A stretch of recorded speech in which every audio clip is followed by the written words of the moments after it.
అల్లూరు జిల్లా పాడేరులో నేడు రాష్ట్ర మన్యం బంద్ కి ఆదివాసీ గిరిజన సంఘాలు పిలుపునిచ్చాయి. ఏజెన్సీ ప్రాంతాల్లో ఉద్యోగాలను 100% గిరిజనులతో భర్తీ చేసి జీవో నెంబర్ 3కి రాష్ట్ర ప్రభుత్వం ఆర్డినెన్స్ జారీ చేయాలని డిమాండ్ చేశారు.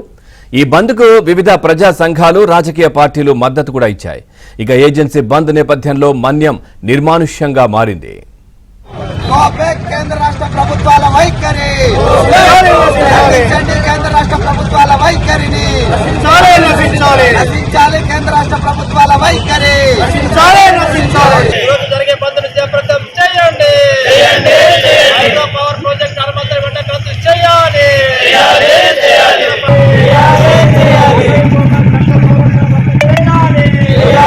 నెంబర్ 3 అమలు చేయాలి. ప్రాజెక్టును రద్దు చేయాలి. ప్రాజెక్టును రద్దు చేయాలి.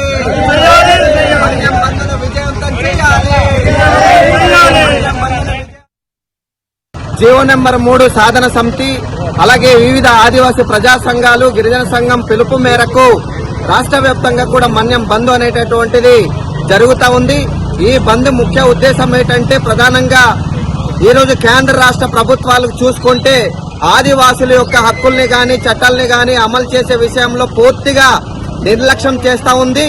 ఈ రోజు కేంద్ర రాష్ట్ర ప్రభుత్వాలు దగా చేస్తా ఉన్నారు. ఆదివాసులకి ఈ రోజు దొంగచాటుల సర్వేలు చేస్తూ ఈ రోజు ఆదివాసుల యొక్క ప్రమేయం లేకుండా 1/70 తోట్లు పొడుస్తూ అలాగే 100% ఉద్యోగాలు ఇచ్చేటటువంటి జీవో నెంబర్ 3ను పూర్తిగా ఈ రోజు సుప్రీంకోర్టు 3 ఏళ్ల క్రితం కొట్టివేస్తే ఇప్పటిదాకా కూడా రాష్ట్రంలో ఉన్నటువంటి ప్రభుత్వం రిట్ పిటిషన్ వేయకుండా, విచారణ చేయకుండా అది అనేక మంది విచారణలో ఉన్నటువంటి ఏదైతే రిట్ పిటిషన్స్ ఉన్నాయో వాటిని పరిగణనలోకి తీసుకోకుండా దొంగచాటుగా ఈ రోజు మెడికల్ డిపార్ట్మెంట్ లో గాని, విద్యారంగంలో గాని ఈ రోజు రాజ్యాంగ ధిక్కరణకు లోబడుతూ ఈ రోజు పోస్టులను ఇంప్లిమెంట్ చేస్తా ఉన్నారు. దీన్ని పూర్తిగా ఆదివాసీ ప్రజా సంఘాలు, ఆదివాసులందరూ కూడా మేము వ్యతిరేకిస్తా ఉన్నాం.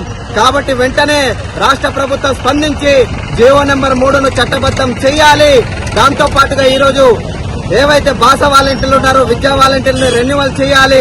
ఆయా శాఖల్లో 100% ఉద్యోగాలు స్థానిక గిరిజనులకి కేటాయించాలని చెప్పేసి ఈ బంద్ జరుగుతా ఉంది. అన్ని సమస్యల్ని పరిష్కారం చేయకపోతే భవిష్యత్తులో రాజకీయ సమాధిని మేము చేస్తామని చెప్పేసి సందర్భంగా ఆదివాసులుగా డిమాండ్ చేస్తా ఉన్నాం.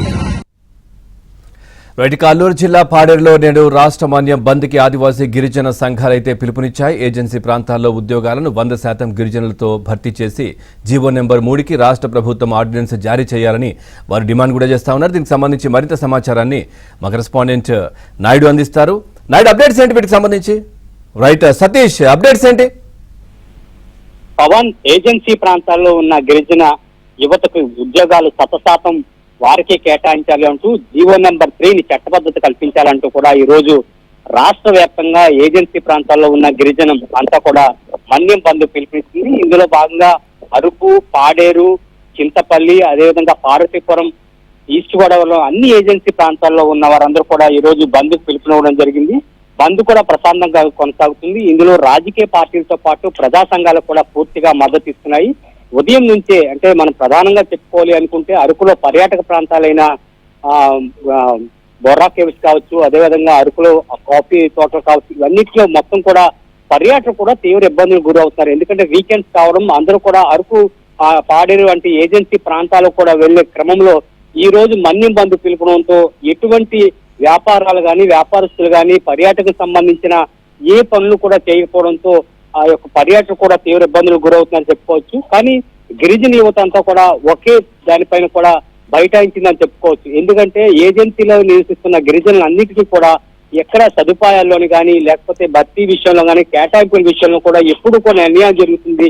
రాష్ట్ర ప్రభుత్వాలు కేవలం ఎన్నికల సమయాలను వచ్చి తమ ఓటు కోసం అడుగుతున్నారు తప్ప ఓటు వేసి గెలిపించిన తర్వాత తాము పట్టించుకునే నాదుడే సర్వేయని చెప్పి కూడా వాళ్ళు ఆవేదన వ్యక్తం చేస్తారు. కేవలం ఉద్యోగాల భర్తీ విషయంలోనే కాదు, తమ సదుపాయాలు, సౌకర్యాల విషయంలో కూడా ఎప్పుడూ కూడా ఏజెన్సీ ప్రాంతంలో ఉన్న వారికి అన్యాయంగా జరుగుతుందంటూ కూడా ఈ రోజు మండిపడుతున్నారు. ఇందులో భాగంగానే ఈ రోజు మొత్తం ఏజెన్సీ ప్రాంతంలో ఉన్న గిరిజన ప్రాంతం అంతా కూడా పూర్తిగా మన్యం బంద్ పిలుపునివ్వడంతో అంతా కూడా మూతపడ్డాయని చెప్పుకోవచ్చు. Pawan, right, thank you Satish, thanks for the updates.